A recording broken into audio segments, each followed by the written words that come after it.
Alright, let me see if I can level this a little bit, because it was really crooked on the last video we watched. That might help some. Okay, I have 80 minutes of video. This ought to more than cover it. Okay. As we discussed, I mixed up my Microtech for Scrappy, so there that goes, and my baby shampoo's coming out. Now, for my next dog that's going in here, I have to take out my small dog shelf, but that's how easy that is to do. I sit it in the laundry basket until it's dry. And I mentioned the fact that this tub has a few secrets. It has some awesome secrets. First of all, it's an ultra lift, so it goes up and down. The lift part of that is critical. This is the 3-sided splash.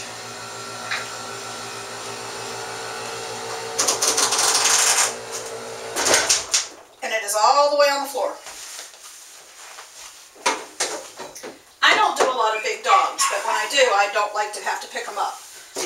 That door comes out. How awesome is that? The standard poodle I'm fixing to go get is really fairly small, but she's going to be able to walk right up and in. And I'm going to go get her.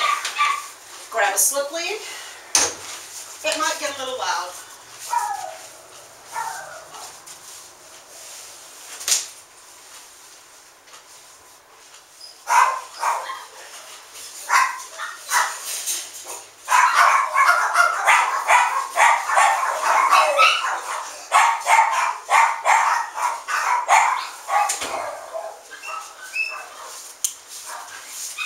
Okay, so we're going to start episode 2 of the working today. Come on, Eggs. Right up and in. She's never done this tub before, so she's confused. You can do it. Come on. Get your feet up in there. Good girl. It's just like a grooming table, only a little wetter. This tub is fabulous for doing bigger dogs as well as smaller dogs. Hey, Eggs. What you doing, Aggie? This is my favorite standard poodle of all time. Just put your head down here and hook you up. Now, in case you were wondering what this is, it's a no-sit bar. It'll prevent them from sitting down, which she won't sit down, but just to be safe and to show you how well it works, I'm going to put it around her. And by the way, it can be used on bigger dogs or little dogs. It doesn't really have to be done on just the big dogs. But there we go. I always put this back in just to avoid splashing. Now, we're going to get your head done first. And because this is down so low, I can actually get to her head without having to bend over or reach up, which means I'm not getting wet. I forgot to put my apron back on. Whoops. It also means I can get to her back without having to reach really high up. Therefore, the water's not running down my arms. I don't have to turn her around because I can reach the other side with my lead a little bit.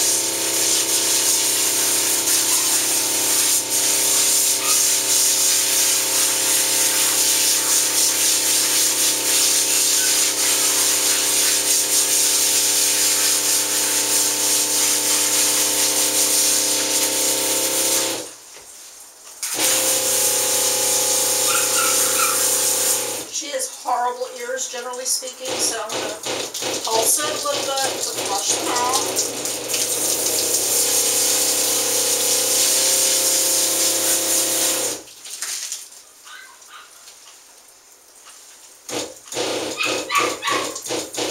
Because I have control over how much I can spray, it's really just coming out a little bit at a time, just to get down in there and flush out whatever's there.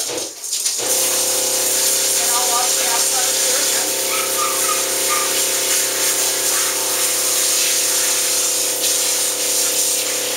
Aggie comes every 2 weeks and has her entire life.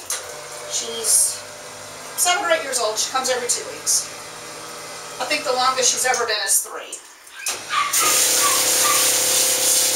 But she's also always nasty when she comes in.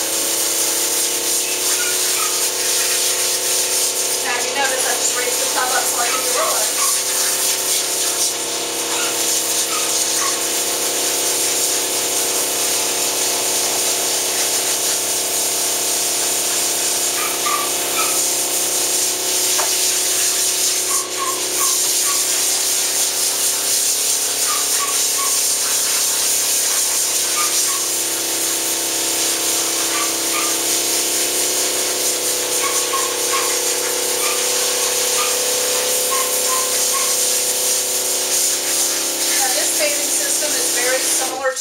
the type that you can buy. It's a homemade version using a industrial sprayer and a nice heavy-duty pump from Sherpa.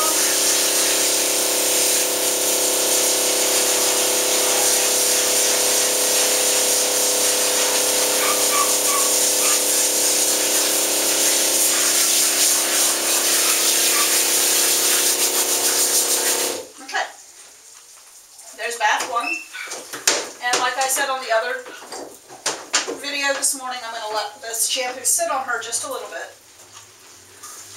Then I'm going to wash her face, which I'm going to add a little bit of water to my shampoo that's on my hands. Baby shampoo, facial scrub, whatever you want to use. I don't know if you can see how dirty she is, but she is grungy. The nice thing about that shampoo sprayer is it's injecting soapy water into a dry coat.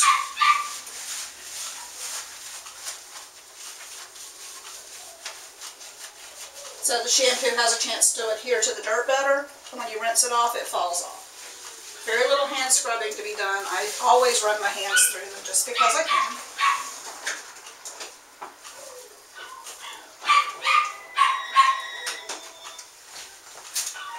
And there goes my telephone, which I can't answer. Can't go answer it. They hung up anyway. They gave up. No, I guess they didn't. It's going to have to wait, huh, Eggs?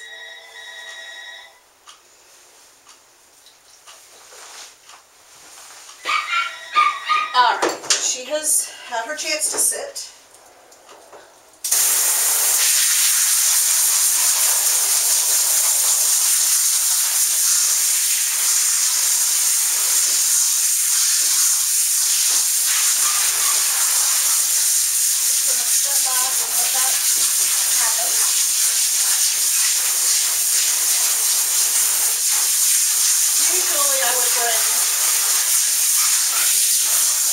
Telephone in here with me, but it is Sunday and we are closed, and I didn't even think about the fact that somebody might call. Or it is probably my husband, and he'll call back.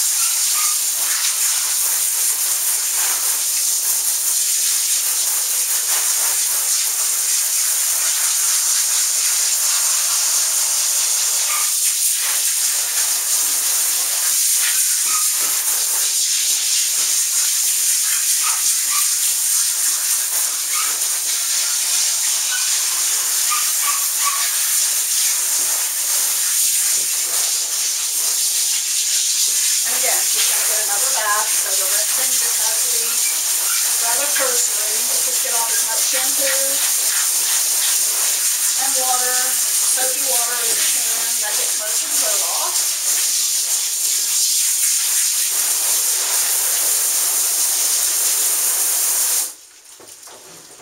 Because whether you are aware of it or not, the soap doesn't stay on the hair. The dirt doesn't stay on the hair. The dirt gets trapped by the soap and then carried off with the water. Bath number 2.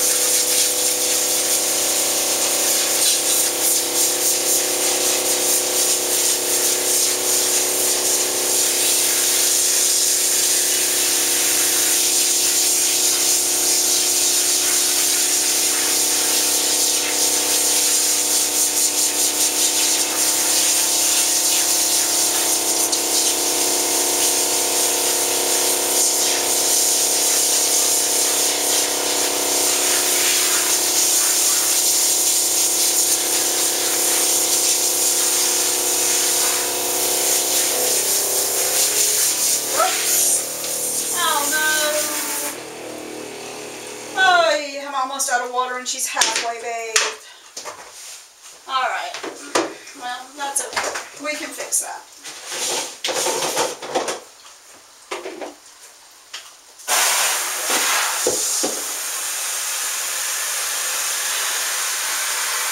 I have one more dog to bathe anyway, so.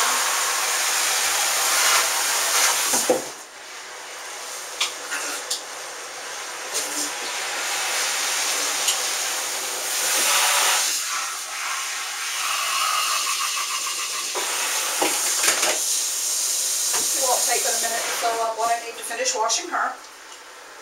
Hey Aggie, I didn't look at the water before I put you in the tub. I probably should have. Alright, that should work.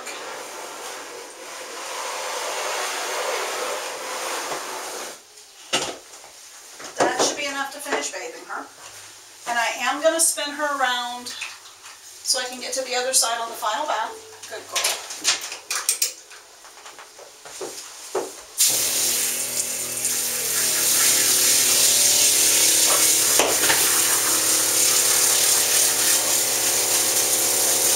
Because the shampoo is under pressure, it actually acts kind of like the car wash nozzle when you wash your car, the outdoor car wash. It injects soapy water onto your car or your dog, if you will. Washing it all away, forcing it all away.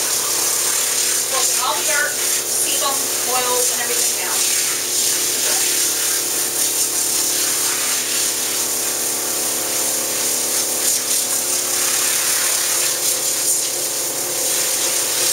Alright.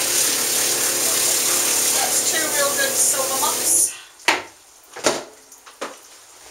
We'll let you sit for about 30 seconds while I wipe your face off. Yeah, generally when we have eye gunk or whatever, we use a small comb to remove it from the corners of the eyes, but she's not that bad, so there's no reason to do that. Alright, little girl, let's start rinsing. Now, we all know you should always rinse from the top down. This tub makes that so easy to do.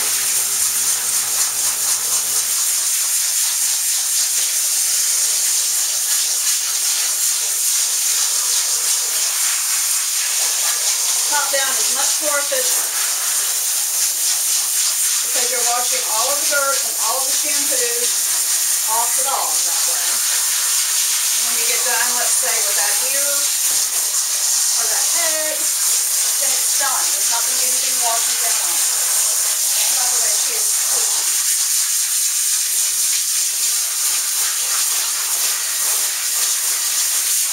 Now I'm going to touch the body.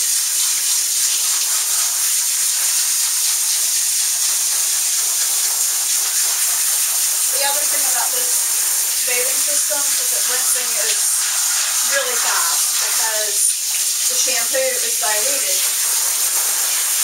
1.5 cups per 14 gallons of water. So it's really, even though it soaks up really well, that's mostly just due to the injection of this air that it takes to pump the water.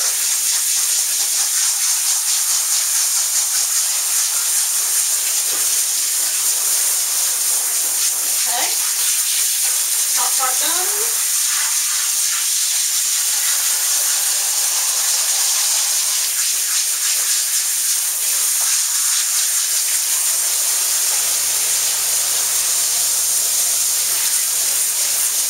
Now to make it easier to rinse your legs, I'm going to raise it up.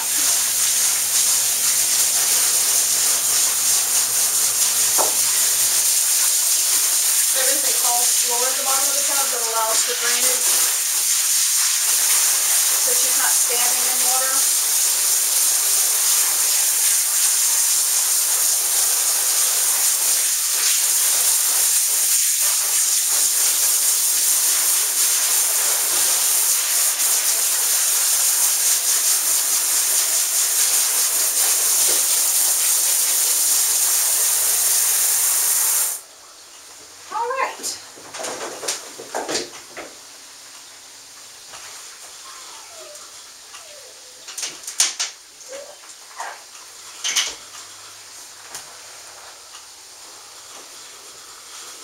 Now, I'm going to squeegee her, which is what I call what I do to them. I pull the water out with a towel, granted, but I'm going down the legs. Basically, water is going to pour off the bottom of her foot when I do that.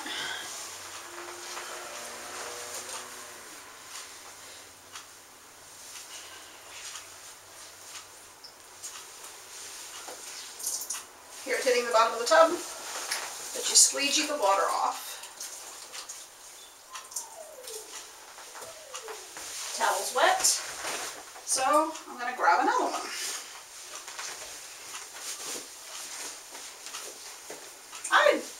to say, yes, I own this shop. I've never seen this towel before. I don't know where it came from.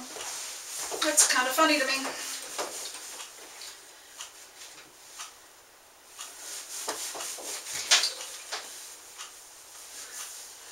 But I'm still squeegeeing water off the back legs and underside of the body. Alright, eggs, turn that way. Turn that way.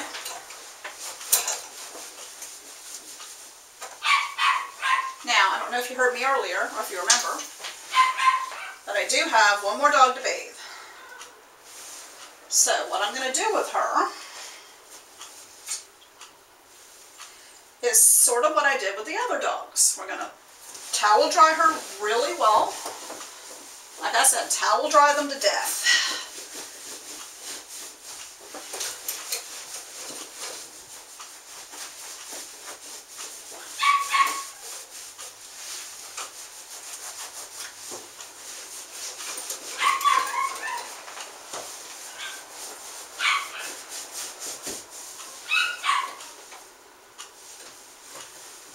One of two things.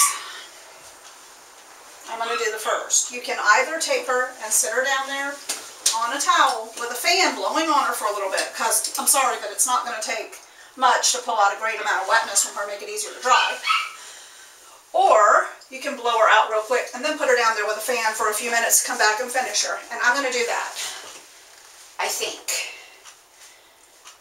Yes, we're just going to have to move her to the table. That's all, because my dryer's not set up to reach the tub. So, I'm going to move this over here.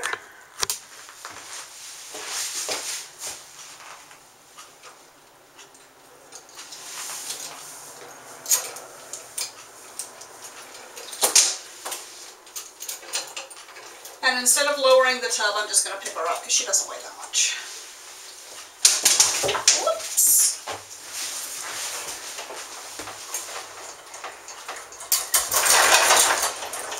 Thank you, Aggie.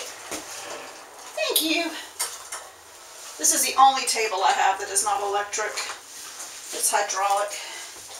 I sometimes have a hard time using it because it is hydraulic. And I have a bad knee. Okay.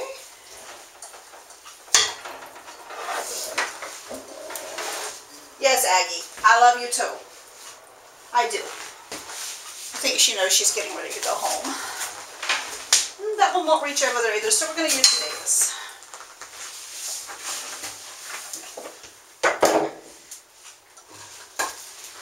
And what I'm going to do is just get the bulk of the hair off of her and go from there.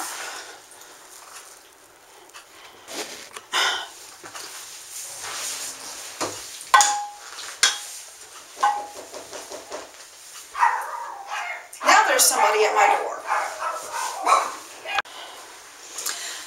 Okay, we're back to work now. And no, I did not leave her on the table. I put her down, put her back up.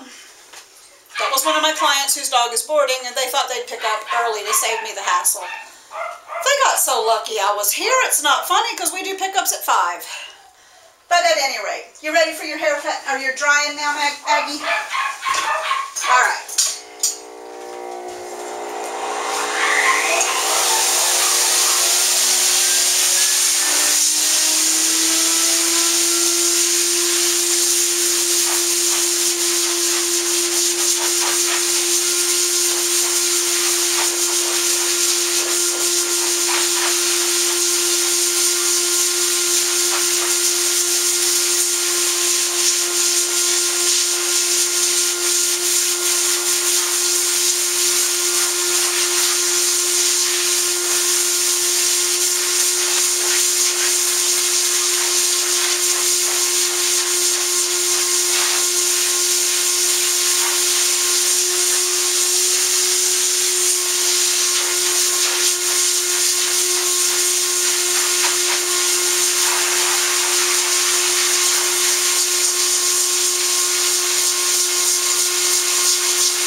Okay, now one thing I didn't do that I always talk about doing is spraying on some spray, some Stasco or some Cherry Brook or something along those lines.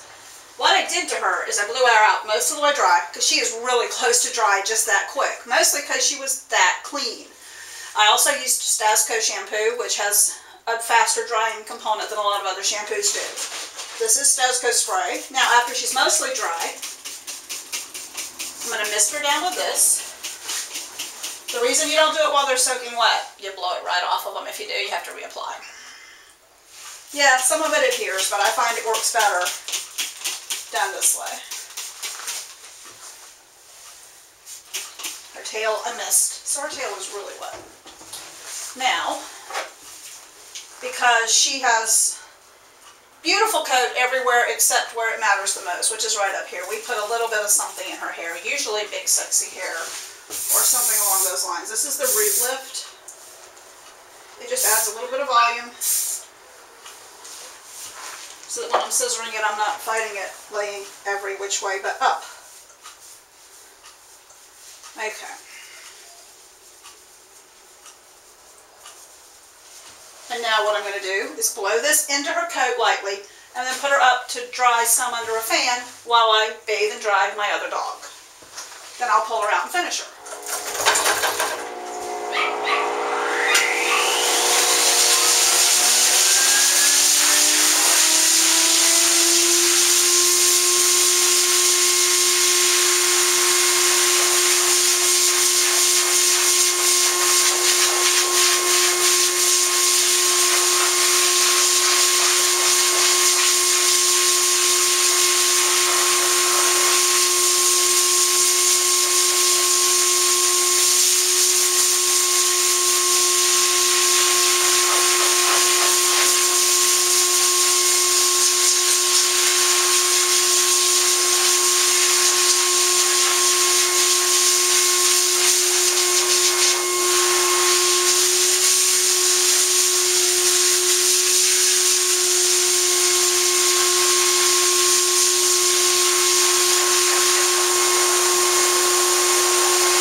she is mostly dry.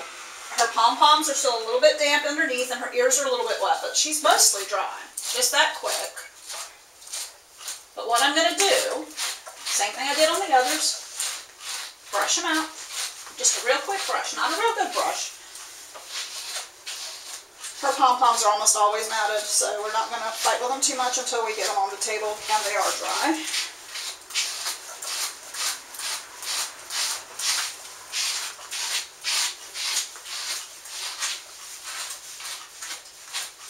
But as you can see, she's straight.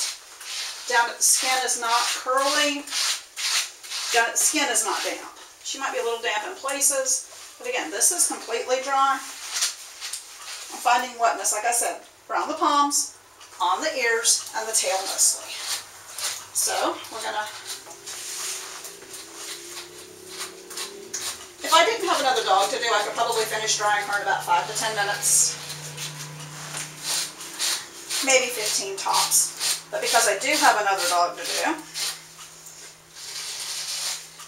some of you will call this sacrilegious, but she's fixing to go under a box fan for a few minutes. That'll help pull some extra water out of her ears. There we go. It'll help pull some extra water out of her ears. It'll help pull the extra water out of her palms and her feet and her face. And yes, I'm brushing down right now because it doesn't really matter because I'm not fixing to trim her. She's got to finish getting dry before I can trim her. Aggie. She is one of my favorite standard poodles in the whole wide world. And I am fixing to hit her right through here with a blower again because she's a little wetter there than I want to leave her.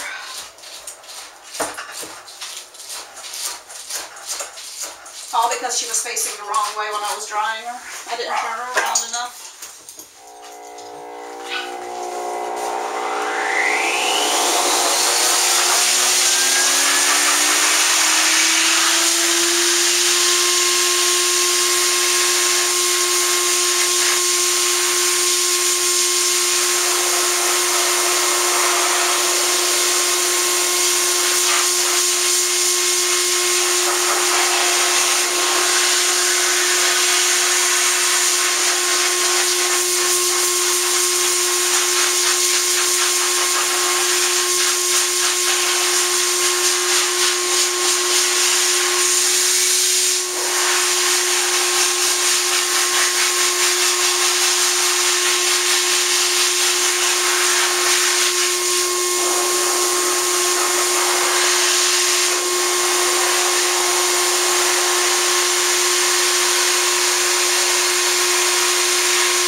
Because this room is already set up for it, I'm going to take a towel, even though she's dry.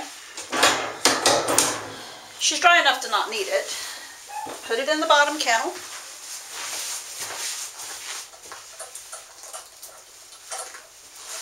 Put her in there, and just like I said, sit a box fan on her. She really doesn't weigh very much. She's a very light standard.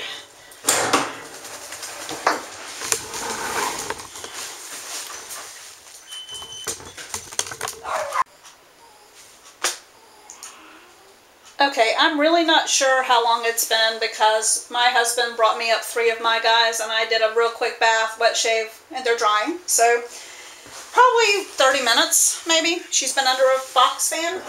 Come here, Eggs. Come on. And she's gonna go back up on the table. Come on over here and just get fluffed up with a heat dryer real quick.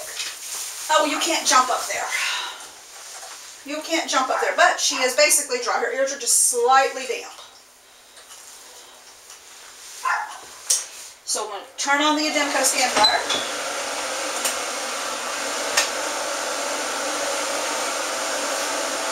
Come here.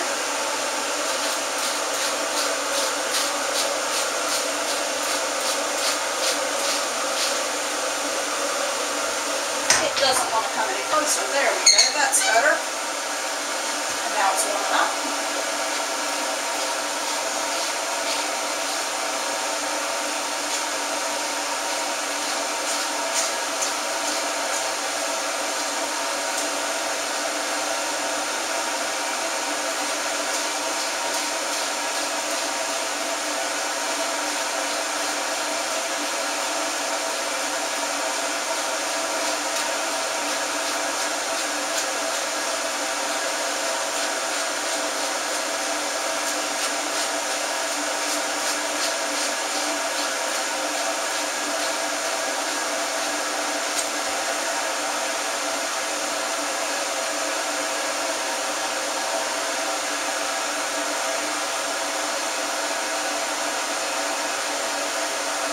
So there's one pom-pom,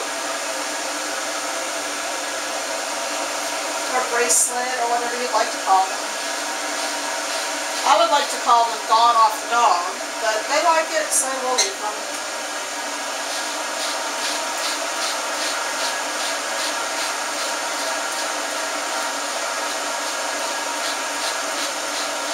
This bracelet's just a smidge wet in the back.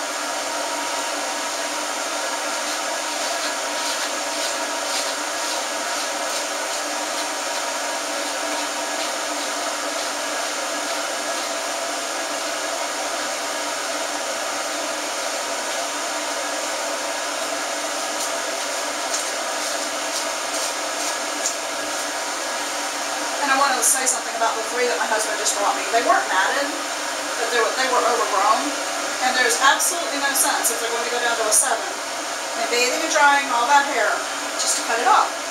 So we bathed them, put them on the table, cut off the hair. They got another real quick bath, and now they're in the back drying the rest of the way like we did the ones this morning. That will give me a grand total of 8 of mine done and a standard poodle today. And I took an hour off for a lunch break. And I went shopping.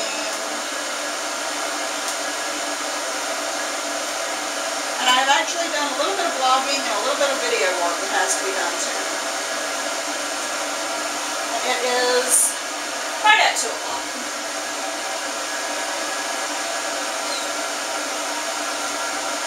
I didn't get out of bed until 8:30 this morning, so it was about 9:30 when I got here. And I don't think I started working on anybody until about 10:30. 10 to 10:30 by the time I got started on everybody.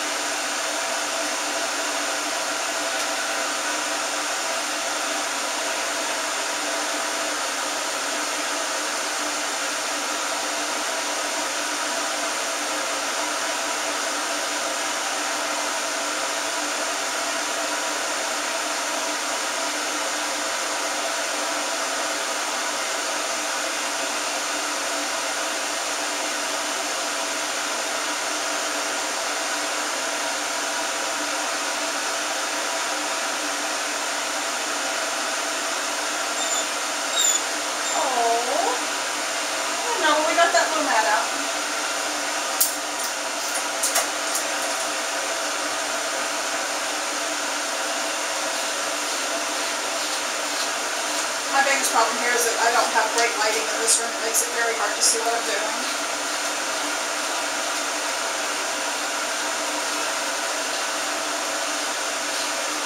You have another mat right behind your ear there, babe.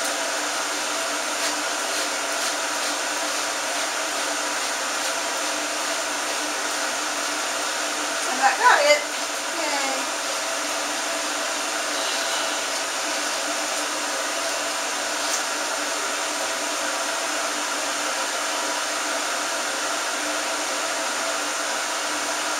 There we go.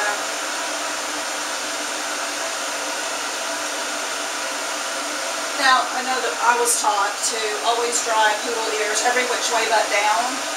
If I do that with hers, they explode into these things that take over her whole body. So I tend to dry her ears down.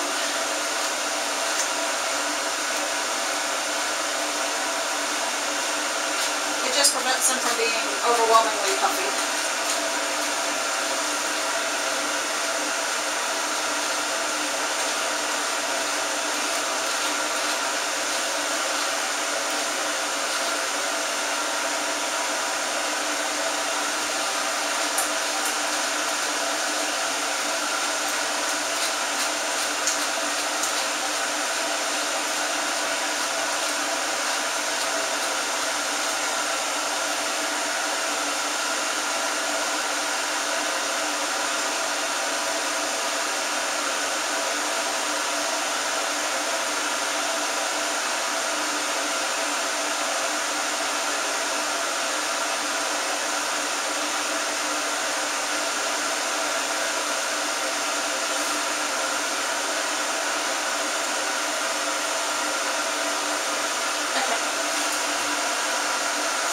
This one.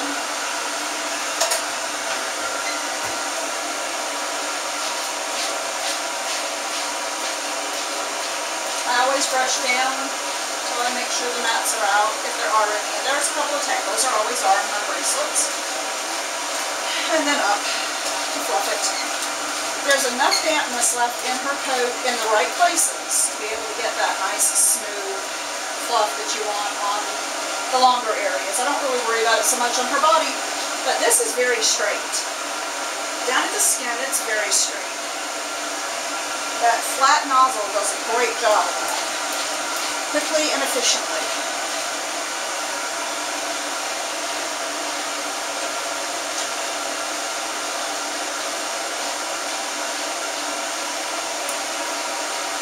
Okay, it's one more bracelet dry. Let's get your tail.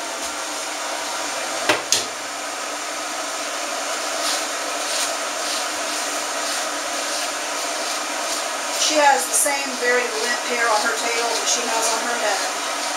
And yet I haven't found anything that will help it stand up to be scissored in a better tone. So we just pretty much leave a long, floppy mess on her tail, which is what her mother loves.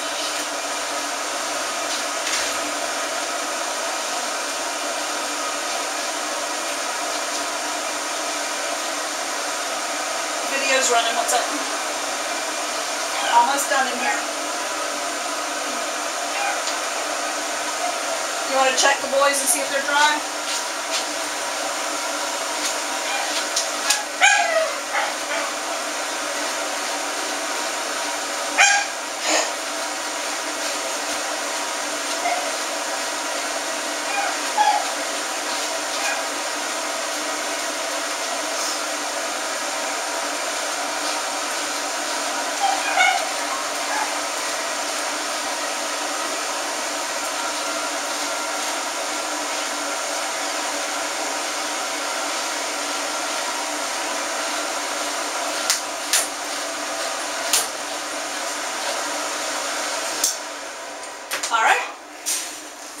And there is one dry and well-fluffed standard poodle. If I do say so myself, I think she looks pretty doggone good. I'm going to go sit her out front for a few minutes, finish my little guys up so they can go home, and then I'll pull her out and videotape the groom. The toy poodle's mom has called and said she's not coming till tomorrow, so she won't get them today. Okay. This is Aggie, the one that I dried earlier. And we're going to get started getting her finished. She's a real easy dog to groom. And because she comes so often, she's really a piece of cake.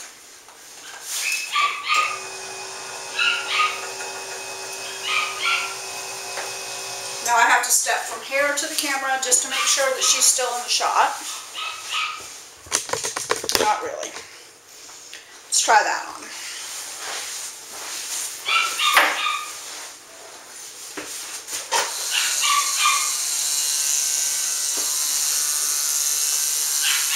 It is 10 minutes after 3.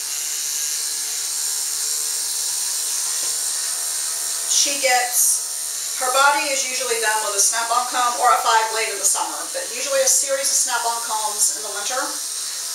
And because it's still just the end of March, I'm going to go ahead and do her that way with the snap-on combs to show you how easy and fast it can be done.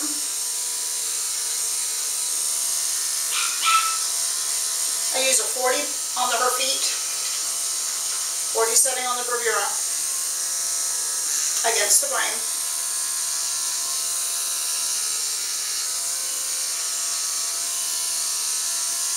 I do have a hard time seeing in this room sometimes, so you'll see me walk over to the other side of the table and even turn her around facing the other way.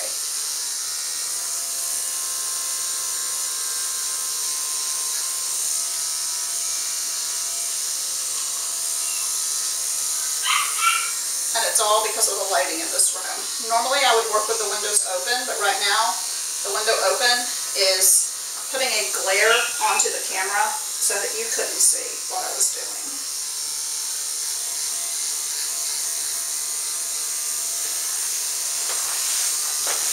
Now Aggie is one of the best dogs I've grown, let alone the best standard. She is fabulous. She comes every 2 weeks.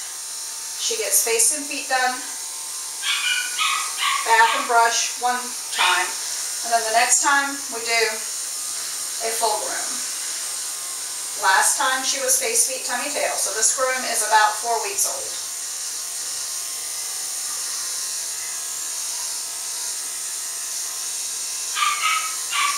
What I do when I do poodle feet is I get the bulk of the hair off and then I go back and fine tune it.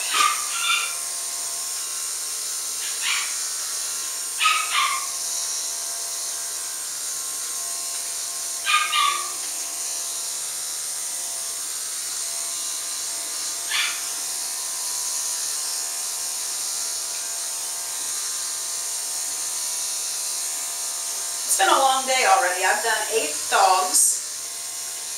And bathed and dried her. I didn't start until about 10, somewhere in there.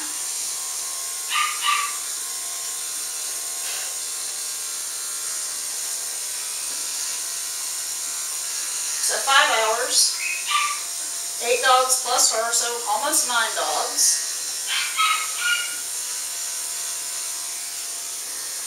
I did take an hour for lunch, and I ended up having to go to Walmart for something that I didn't really expect to have to do, but I ended up having to go to Walmart, so I had about an hour and a half break in the middle of the day. Came back, that was after I did my 5 dogs, came back, bathed her. My husband came in at the very end of my bathing, I'm drying her, with 3 more dogs from home to be done. Got them done.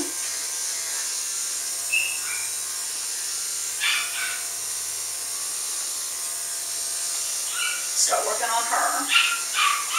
I also have videos processing, and I've written part of a blog post. So I've been a pretty busy little beaver today, if you will. I know. She's been boarding for a couple of days, and she'd really love to go home.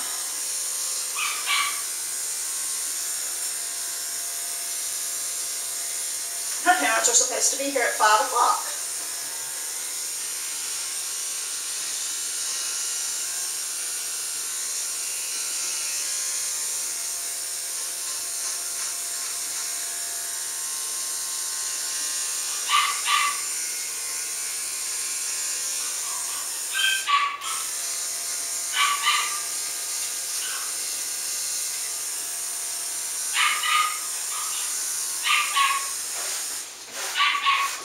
Might get a little loud in here. I'm turning on a fan. I'm a little warm from drying her, so the fan will help me a little bit. Last foot.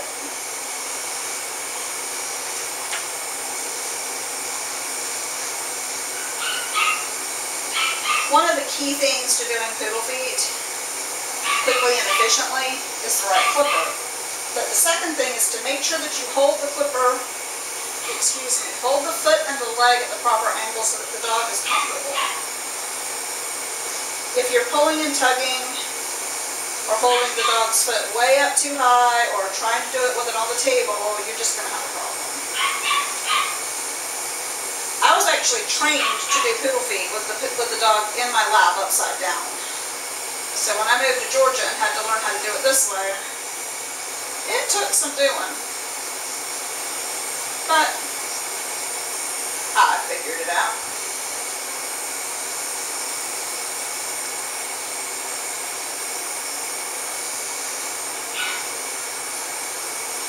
And some of you may have noticed that there's no music going in the background, and usually I have music.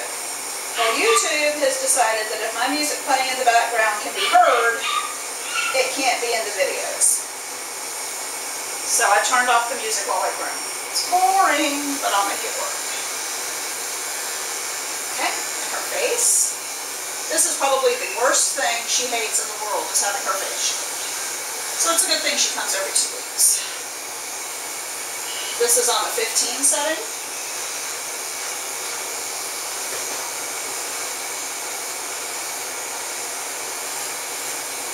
And we go backwards and up and down. A little bit of everything.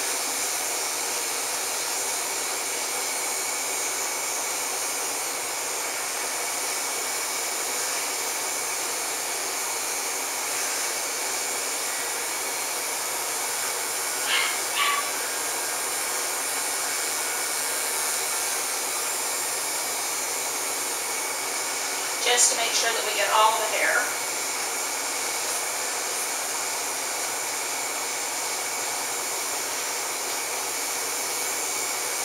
I'm going to have to pin your ears back before long, babe.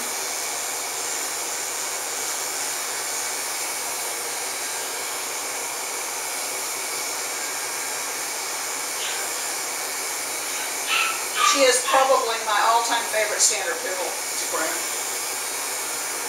I don't really prefer the haircut she's in, but it's better than the one we started off with her in, which was a Scandinavian. Which would have been great if Mom could have helped me brush, but she couldn't. So I quit.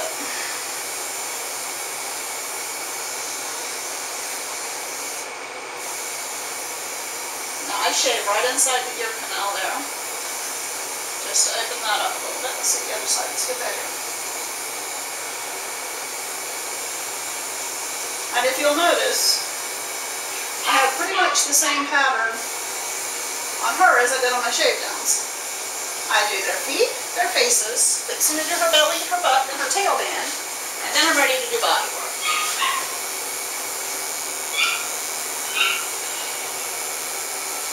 I know some people who like to lift the dogs up so they can see underneath. I can see what I need to see just by lifting a leg. And this is on a 10.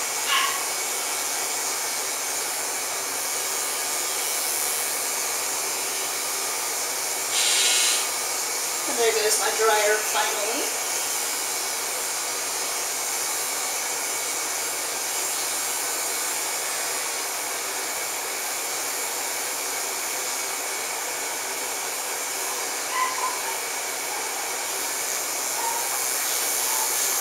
And then to see on the other side, I walk around to the other side and lift the leg this way.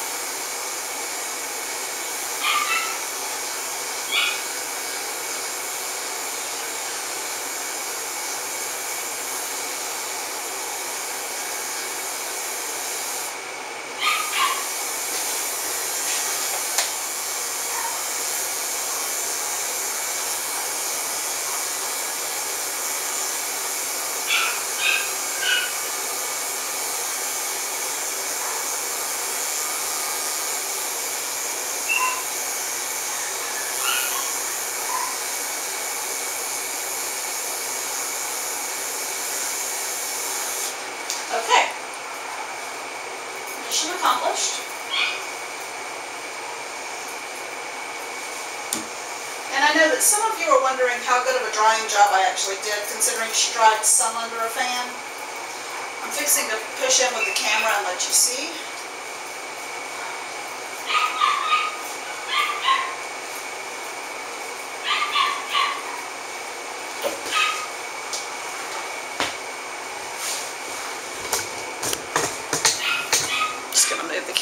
some.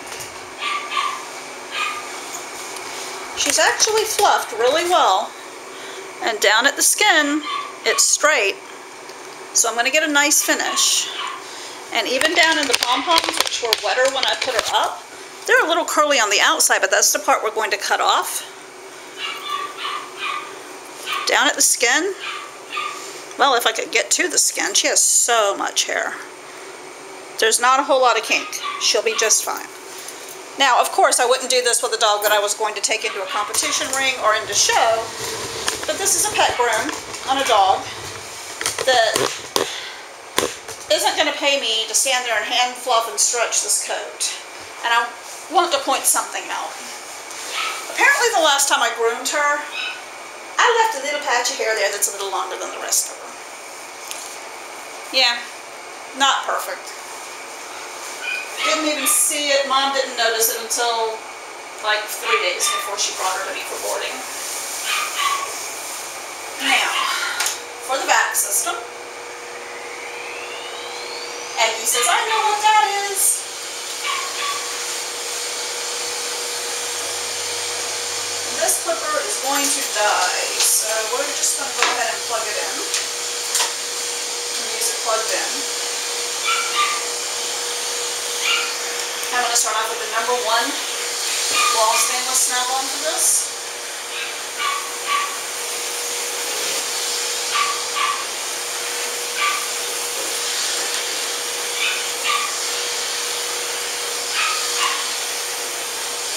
And I did say I was going to use a series of snap-ons. She's not done with one all over. That leaves hollow points in certain places that I don't really want to deal with. So she is such a good dog. She's trying to help me.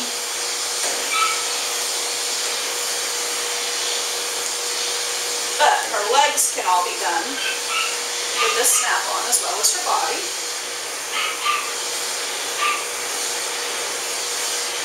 And I know you can't really see what I'm doing over here, but I'll show you in just a minute on the other side.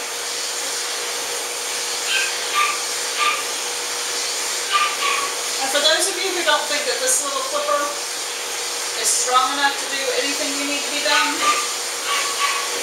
here should be some of your proof that you need.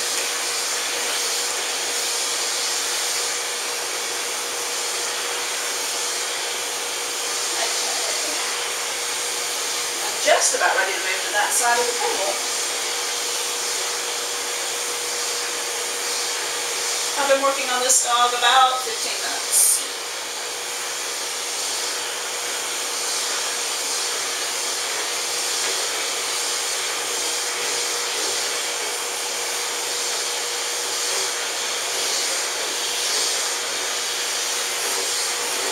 Okay, now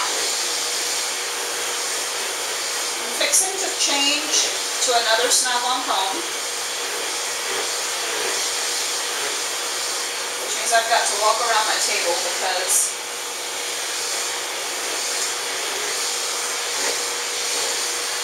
the snap-ons are on the other table. Yet they're not over here, they're over there. So actually, before I do that, just let me step over here.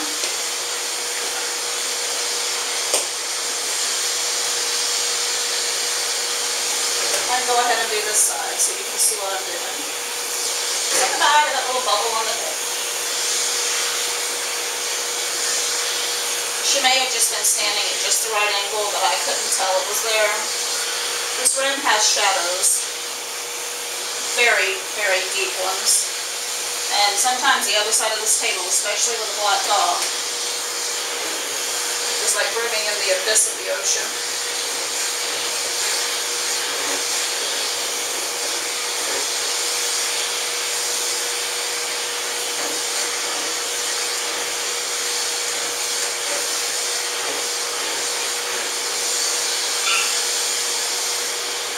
Now, because she is so skinny and she is really thin, I leave a little bit of hair here and I use a longer blade there, longer snap-on or blade, depending on what I'm doing to her.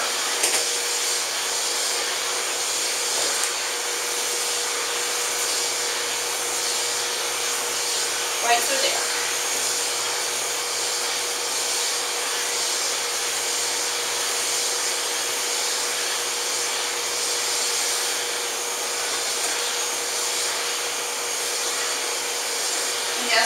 at it from an angle because that's the way the hair there tends to grow on her. Maybe not on all poodles, but it tends to do that on her.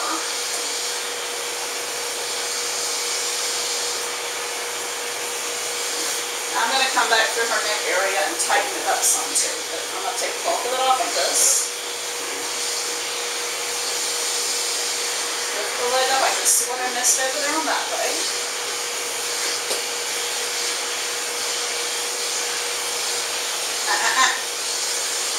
Stop pulling.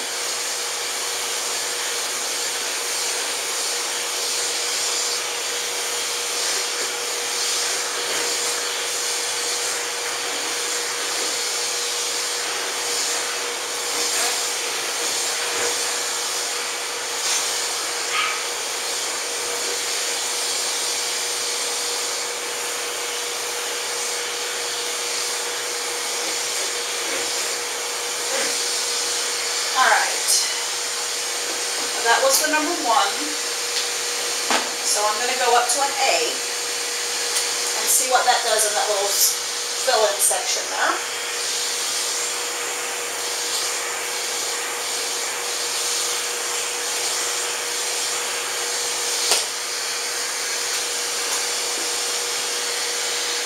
Switch back over to my A1 to get the top part and blend it a little bit better.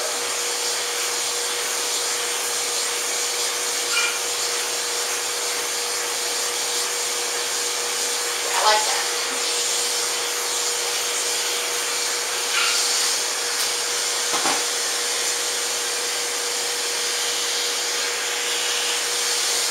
I'm going to drop down to the number 2 for her underline and the inside of her legs.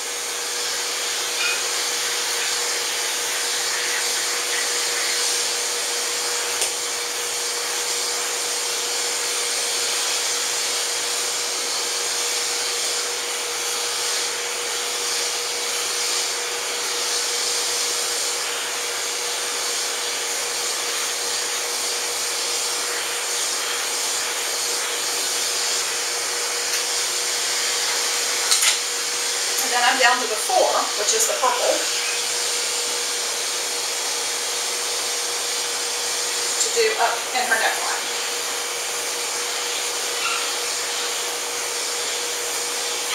To make it nice and tight and smooth.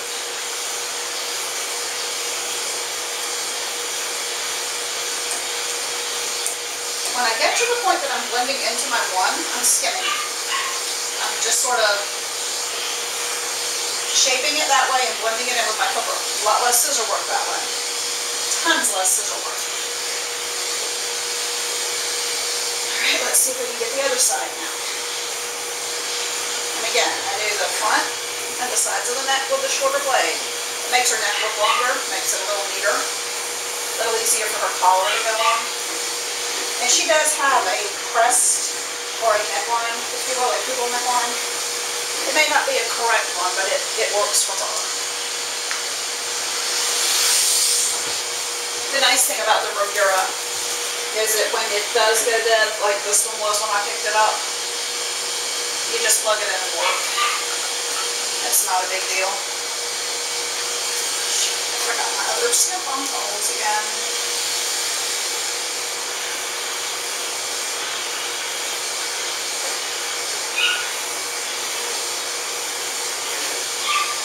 Going one snap on shorter in areas like the elbow and the back of the leg actually eliminates a lot of scissoring that you would have to do otherwise.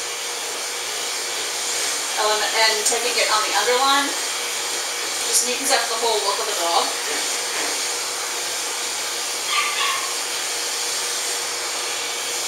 Makes her look a little taller, which she's not a bad looking poodle to me. I think she's beautiful. But it makes her look a little more balanced, a little taller. And her legs are longer.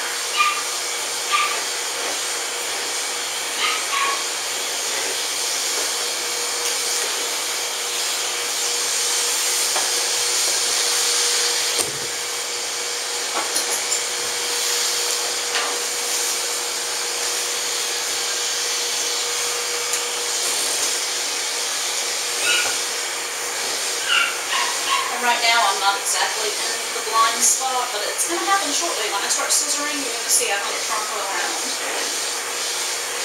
A couple of different times, in fact.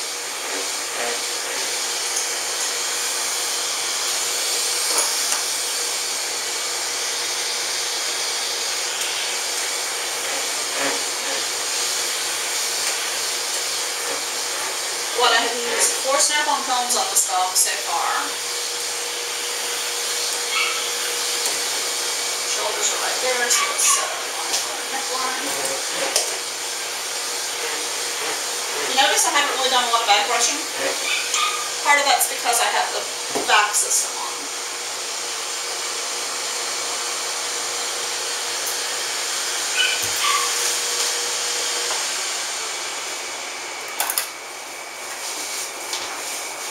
But watch. If you've done a good prep job and your clipper technique is solid, there's really not much to catch when you do back brush. Very little to do.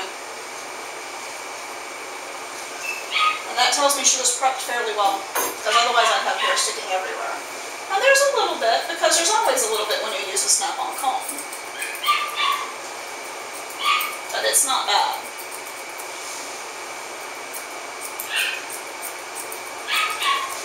And yes, the back helps with that. But without a proper prep, i.e. getting her dry down at the skin so that the hair stands up the way it's supposed to, it wouldn't matter. The back wouldn't help a whole lot with that.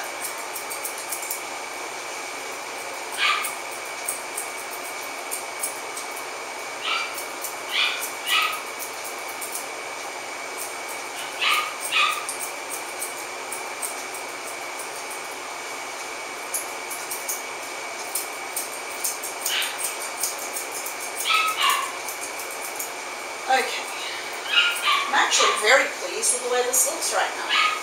She looks very smooth, very velvety. Not unhappy.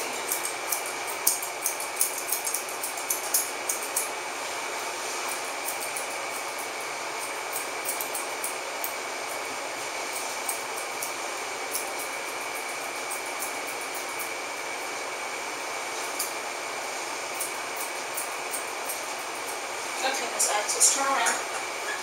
This is a Groomer's Helper adjustable lead hanger, which is fabulous for when you just need to have something on the dog, but you need to turn them around. You can do that without having to worry about stressing either the dog or you. Yeah, it's not so bad. This is the side I couldn't see very well. It's not so bad.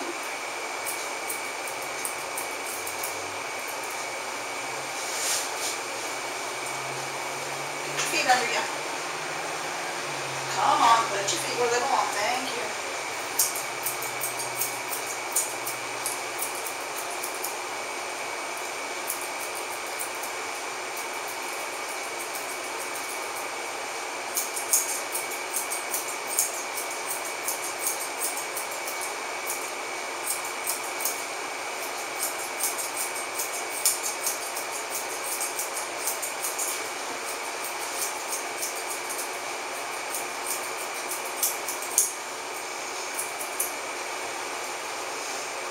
And then right through there, if I had taken her the same length as her body, it would be sunken in that far.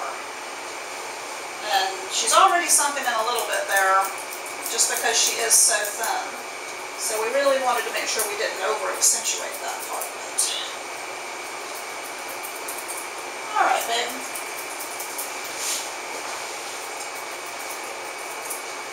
Now the main part of the work is done. The main part of the body work is done.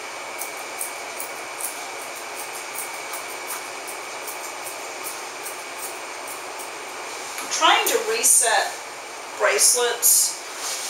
She was a shave down not very long ago. She stayed at one of the boarding kennels locally and came back absolutely matted to heck. So we had to shave off her bracelets, and I've not really been happy with their placement since we did it. So today I'm going to try to place them just a little bit better. little better.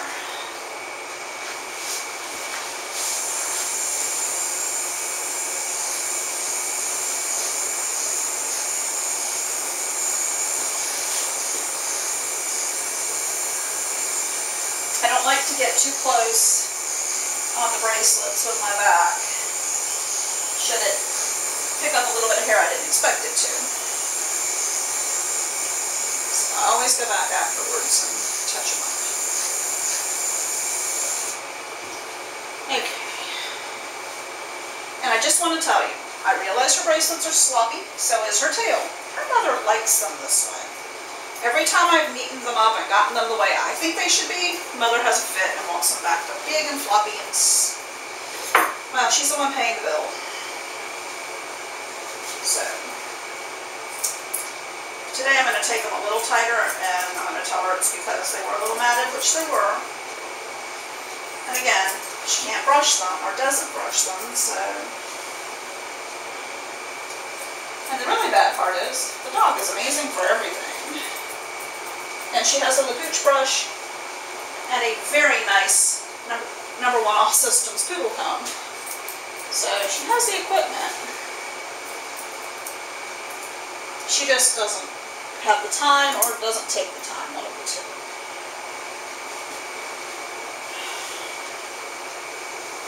And I don't really know the right way to do these. I'm going to be honest. Poodles are my weakness. I just chose this dog because, number one, she was here, and number two, I know she's a fast, easy dog to work on. But this is how I do my bracelets. On this dog, anyway.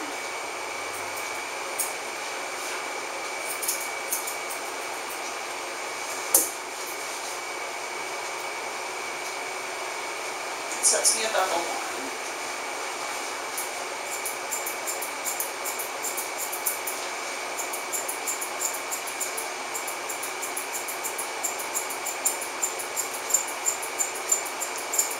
She has really, really beautiful coat on her body.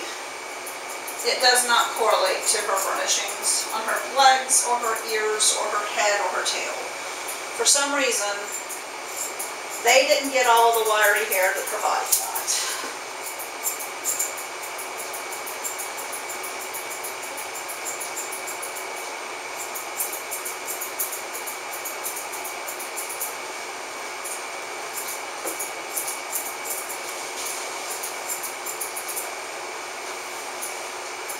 About 25 minutes till 4.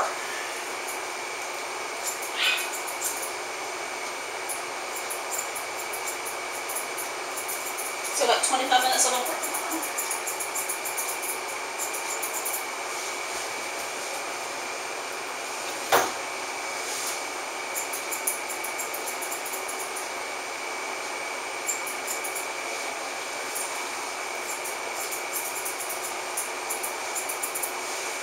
And in case you're wondering, I'm eating a little bit of peppermint. I have a little sore throat having spoken to the camera so much today.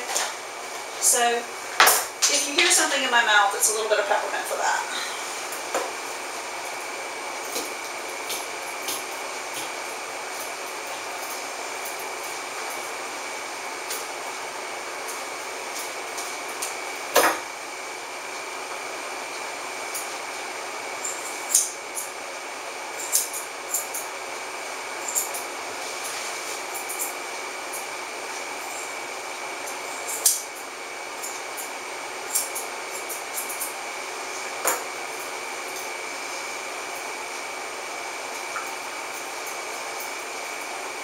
It is helping my throat, which is enabling me to continue talking to you today.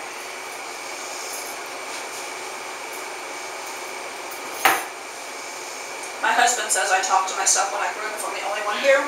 So at least I have a reason to talk to myself today. I'm talking to you guys as if you were in the room.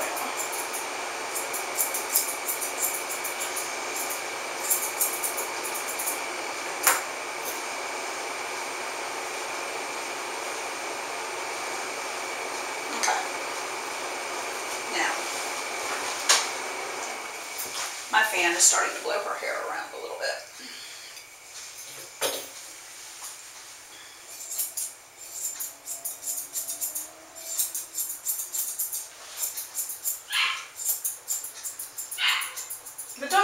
hearing barking in the background is Lexi. Lexi is silly. She boards a lot. She thinks she should get out to play a lot.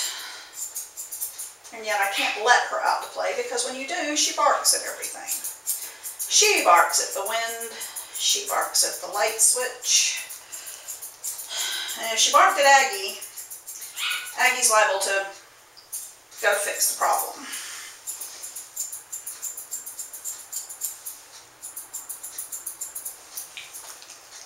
And we wouldn't want Aggie to have to go fix a problem.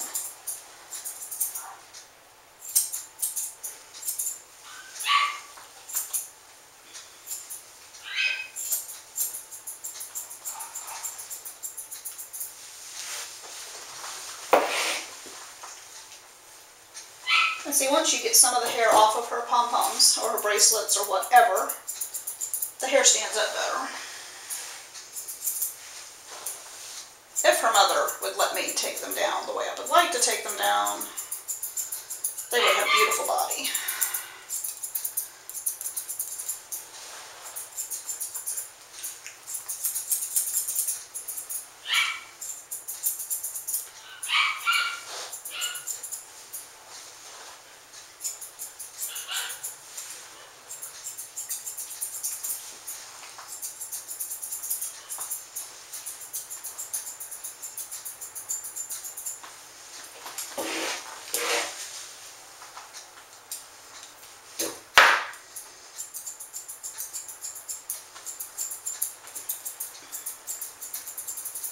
I'm actually not unhappy with the way these bracelets are turning out today. Her mother probably is going to have a problem with them because they're shorter than normal. But I happen to think that they look really good, and I'm not going to argue with them.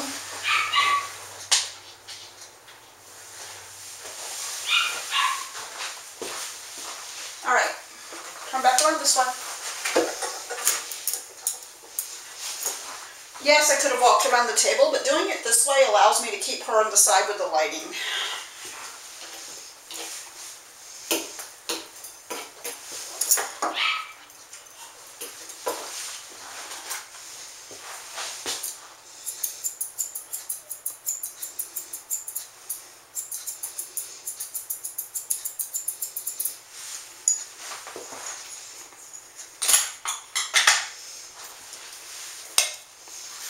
Guess I should probably move that stuff off the table.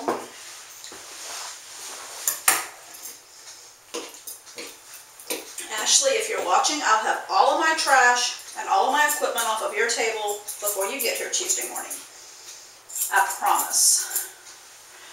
And if you're lucky, it won't be covered in unfolded towels and stuff too. Kidding. I have got 3 loads of laundry to do. One from boarding dogs today, one from the dogs I bathed today, and one left over from yesterday because we got behind and didn't get caught up. Excuse me.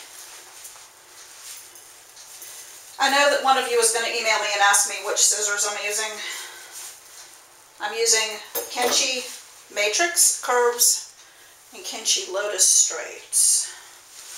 I actually use those shears in my shop on an everyday basis. I know some people think that that's too much shear or too expensive of a shear to use on a day-to-day basis, but I'm telling you, when you find a shear that fits your hand like a glove and doesn't make you tired when you use it and gives you a beautifully finished scissor finish when you're done, that's the shear that you want to use every day. Not just in shows, not just at competitions, every day. Because those are the days that are going to wear your hands out. Those are the days that are going to cause you to have all of the problems that you could possibly have with carpal tunnel, ligament and tendon damage, you name it. That's why the perfect pair of shears is critical. Now these don't have an extra finger rest, but if you'll notice, I just turned them around to do the inside of that palm. I make it work. I have flippers up here, but they're catching and they need to be sharpened. So Since they're catching on here, I don't really want to use them on her today.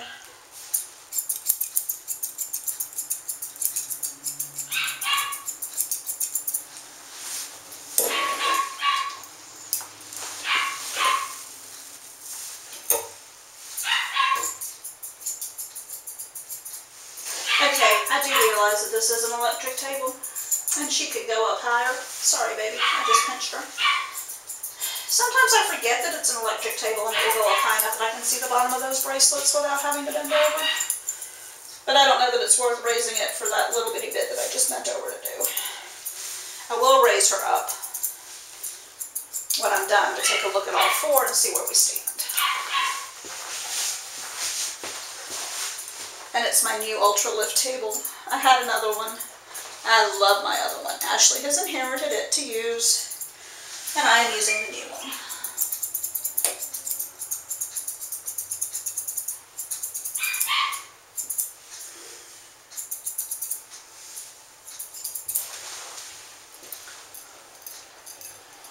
Not bad, huh? For partially cage-dried bracelets, not bad.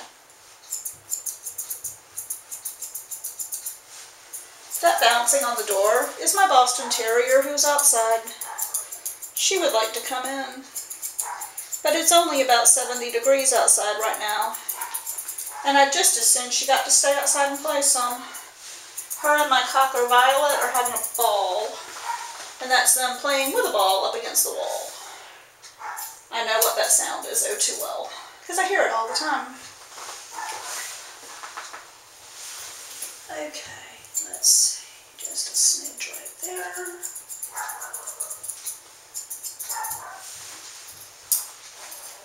One more bracelet and then your neckline and your head and your tail. Can't forget your tail. Stop. Now I only do her nails every 4 weeks, and I do them on opposite of groom day. In other words, when she gets her face, feet, tummy, tail done in 2 weeks, she'll get her nails done. We do not do them every 2 weeks. Part of that is just to make it easier on me.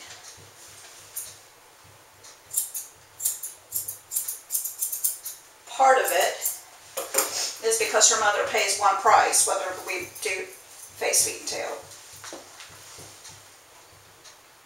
Or what we do. I'm sorry, but my dogs are giving me, they're just making me laugh like crazy. They are making the most noise out there. Coming up to the back door is a handicap ramp. And that's what they're on right now, running up and down and hitting the door.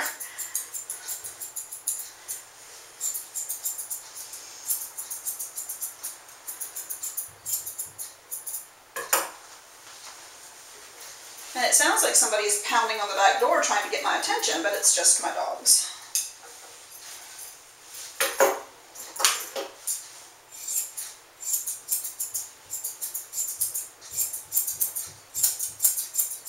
But yes, you did hear me correctly. I charge the same amount of money for a full groom on this one as I do for face, feet, and tail, because she's here every 2 weeks.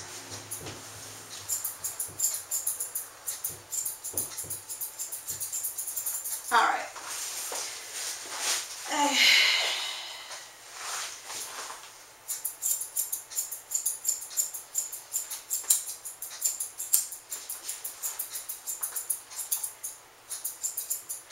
I actually make more money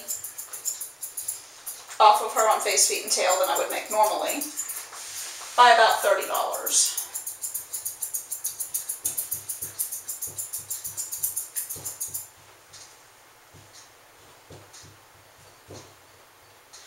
Go see what that is. I'm going to pause this and lower her all the way to the floor, and I'm going to go see what that is, because I'm pretty sure I know what it is, but at this point I need to make sure. And she is on such a slack lead. Okay, Aggie is exactly where I left her, and it wasn't my dogs. It was one of the boarding dogs trying to tear her her bag, pull it into her kennel where she is at. I knew it sounded like something hitting a wall, but I couldn't figure it out. But Took the bag away. She'll be fine now. I would never walk away from a dog with this table elevated. By the way, I was 5 feet away. Stuck my head in the room. The dog is right inside the door. But with the table all the way on the floor, and this is absolutely not on her, she would have been fine. Even elevated 6 inches off the floor, I wouldn't walk away with the dog looped. But she wasn't looped.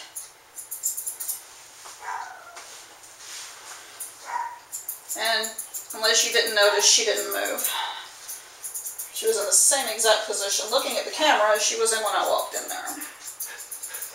I left the door open. I could see her the whole time. Okay. Your tail.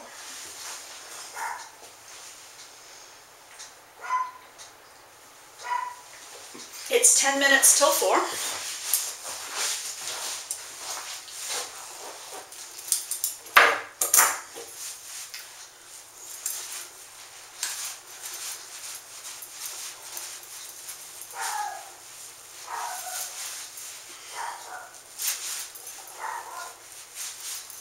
And like I said, she has crummy hair on her tail. It is almost impossible to make it look good. And her mother likes it big and full. So, what I do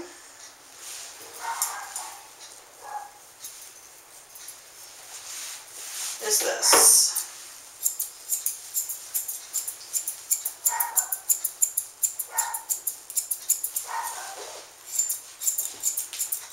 Again, if she would allow me to scissor it up as the way I'd like to, we'd have a beautiful tail. There'd be lots of body to this. But the hair is so thin on her tail and so straight on the top part of it anyway, that it's almost impossible to get a nice tail palm. So this is actually shorter than her mom's going to like it. But it neatens it up a little bit. And again, she had 2 big mats in it. So.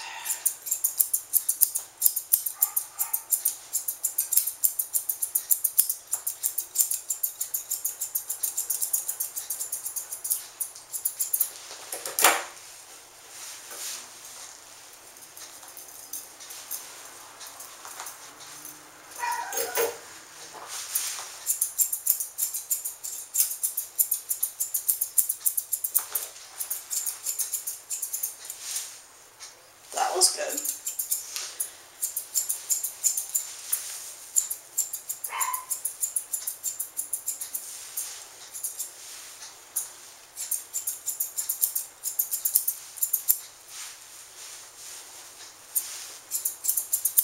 Not too bad today, I guess. I've seen much worse. Heck, I've put much worse on this dog. Alright, now, going to shorten that up right through there because she has very, very protruding hip bones. I mean, they are right there. And then blend that into the body.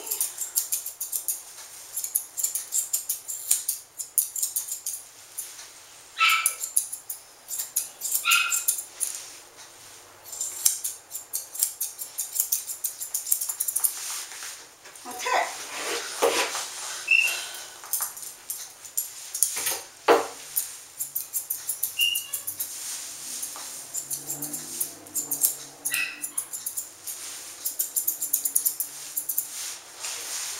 Now, we have the trickiest part for me of all poodles, the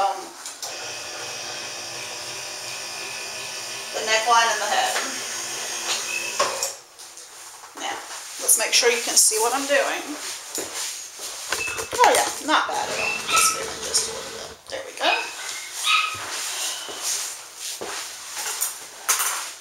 It's 5 minutes till.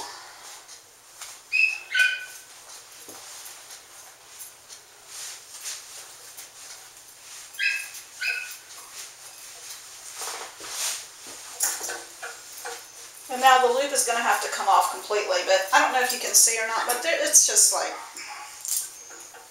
it's not there. Not really sure why I even bothered to put it on her, except that some of you would get upset with me if I didn't.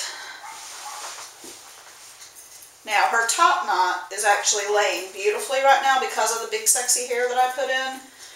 If you don't like using people products on dogs, there are many styling products out there for dogs that'll work just as well. She doesn't really get a ledge in front of her eyes. She'll get a little bit, but not like a show poodle or a competition poodle will.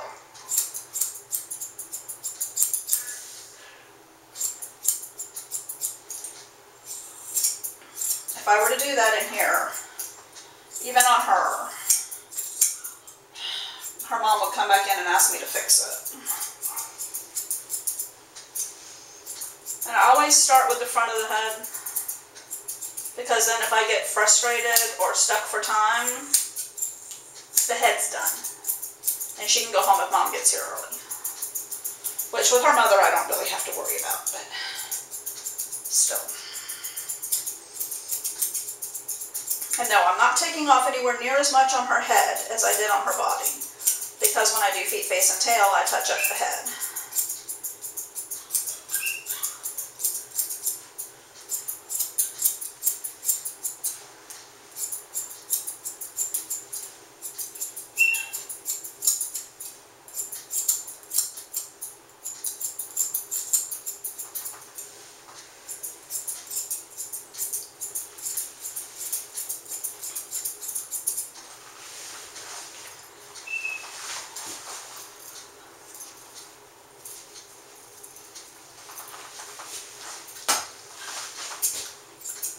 Without that volumizing root lift in her hair, her head splits down the middle and falls to the sides.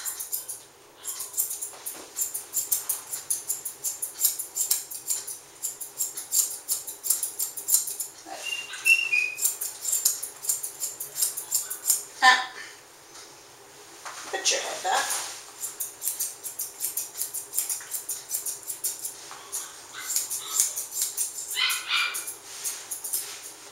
And I have taken this nice and tight with a snap-on comb through here. So now all I have to do is blend it in. This is really nice and tight through here. About the length of the body, but still really tight along the neckline. There's like no hair. It's blending very well.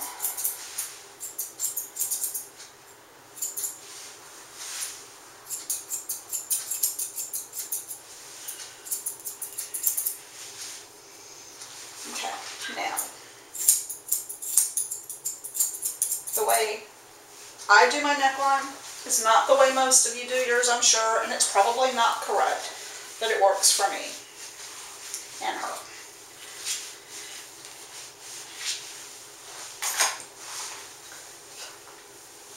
Put your head down. There you go. Now, if I had my flippers in my hand, in fact, I'm going to have to deal with these. I turn it around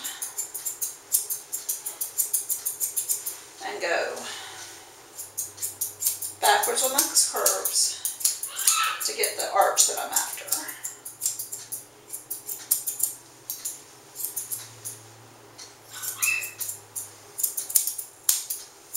And then right through there, just a little bit tighter. I'll take my thinners too in a minute. Stay there. Now, as I said earlier, she doesn't get this huge poofy crest, but she gets enough of one that it's not body head all in one big piece.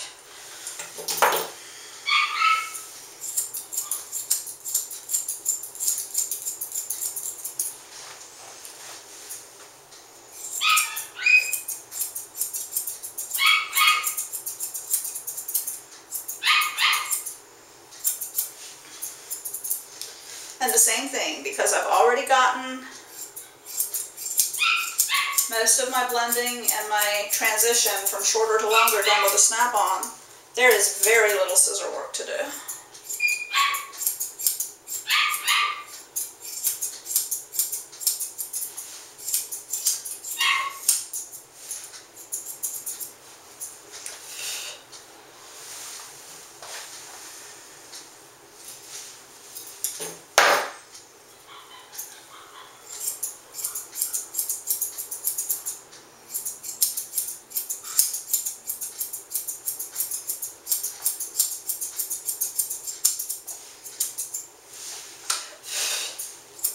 Yes, I like to blow the hair out of my way.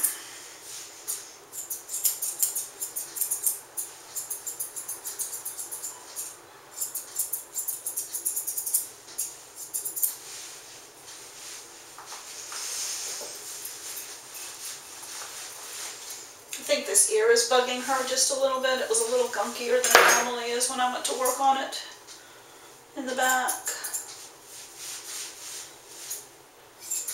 It's not infected, just a little gunky. It's the only way I know to describe it.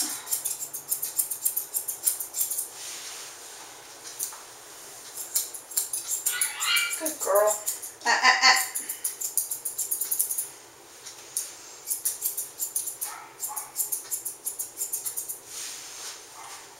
Okay. Right through there I'm having an issue getting those scissors to do what I want. So my little curves.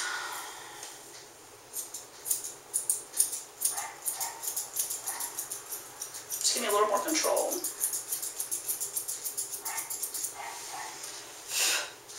It's a little better.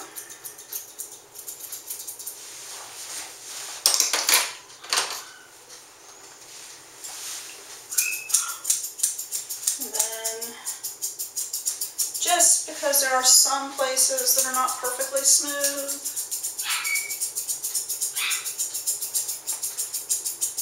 and this makes it just look a little more velvety, I'll run down the sides of the body.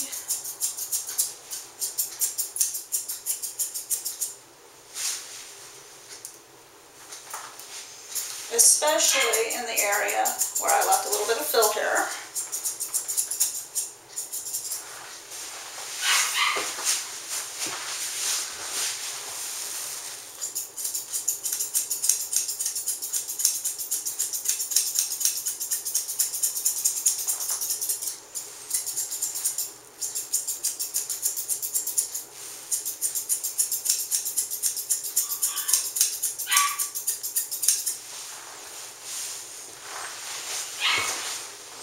And back up. There you have her. That's Aggie. In right at 50 minutes. Aggie. Say goodbye, Aggie.